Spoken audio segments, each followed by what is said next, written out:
സംസ്ഥാനത്തെ ഡ്രൈവിംഗ് ടെസ്റ്റുകൾ മാസങ്ങളോളം വൈകുന്നുവെന്ന പരാതികൾ പരിഹരിക്കുന്നതിനായിട്ട് ഗതാഗത കമ്മീഷണർ പുതുക്കിയ മാർഗ്ഗനിർദ്ദേശങ്ങളൊക്കെ തന്നെ ഇപ്പോൾ പുറപ്പെടുവിച്ചിരിക്കുകയാണ്. പുതിയ സർക്കുലർ പ്രകാരം ആഴ്ചയിൽ 5 പ്രവൃത്തി ദിനങ്ങളിലും ഡ്രൈവിംഗ് ടെസ്റ്റുകളും ലേണേഴ്സ് പരീക്ഷകളും ഒക്കെ തന്നെ നിർബന്ധമായിട്ട് നടത്തിയിരിക്കണം. ഒരു മോട്ടോർ വെഹിക്കിൾ ഇൻസ്പെക്ടറുടെ നേതൃത്വത്തിലുള്ള സംഘം പ്രതിദിനമാകട്ടെ 50 ഡ്രൈവിംഗ് ടെസ്റ്റുകൾ നടത്തണമെന്നാണ് നിർദ്ദേശം. ഇതിൽ ലൈസൻസിന് പുതുതായിട്ട് അപേക്ഷിച്ച 28 പേർക്കും പരാജയപ്പെട്ട റീടെസ്റ്റിനെത്തുന്ന 20 പേർക്കും വിദേശികളും അയൽ സംസ്ഥാനങ്ങളിൽ നിന്നുള്ളവരും അടങ്ങുന്ന മറ്റു വിഭാഗക്കാർക്ക് 2 സ്ലോട്ടുകളും നീക്കിവെക്കണം. +2 കഴിഞ്ഞ വിദ്യാർത്ഥികൾക്ക് മാസങ്ങളോളം ടെസ്റ്റ് ലഭിക്കാത്തതിനാൽ തന്നെ ഉപരിപഠനത്തിനായിട്ട് വിദേശത്തും മറ്റും പോകാൻ കഴിയാത്ത സാഹചര്യം ഉടലെടുത്ത പശ്ചാത്തലത്തിലാണ് ഈ ഒരു നടപടി.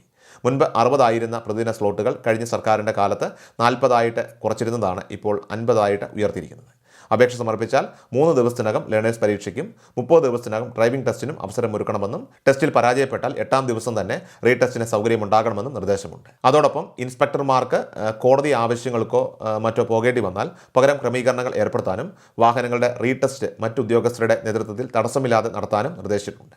ഡെപ്യൂട്ടി ട്രാൻസ്പോർട്ട് കമ്മീഷണർമാർ തങ്ങളുടെ പരിധിയിലുള്ള RT, സബ് RT ഓഫീസുകളിൽ ഈ വിവരങ്ങളൊക്കെ തന്നെ കൃത്യമായിട്ട് പാലിക്കപ്പെടുന്നുണ്ടെന്ന് ഉറപ്പുവരുത്തേണ്ടതുണ്ട്. എല്ലാ ദിവസവും വാർത്തകളും അറിയിപ്പുകളും ഡെയിലി അപ്ഡേറ്റ്സും ലഭിക്കാൻ ഇപ്പോൾ തന്നെ ചാനൽ സബ്സ്ക്രൈബ് ചെയ്യുക, ഫോളോ ചെയ്യുക, നിങ്ങളുടെ ലൈക്കും ഷെയർ നൽകി ഞങ്ങളെ സപ്പോർട്ട് ചെയ്യുക. നിങ്ങളുടെ അഭിപ്രായങ്ങൾ കമന്റ് ബോക്സിൽ രേഖപ്പെടുത്തുക.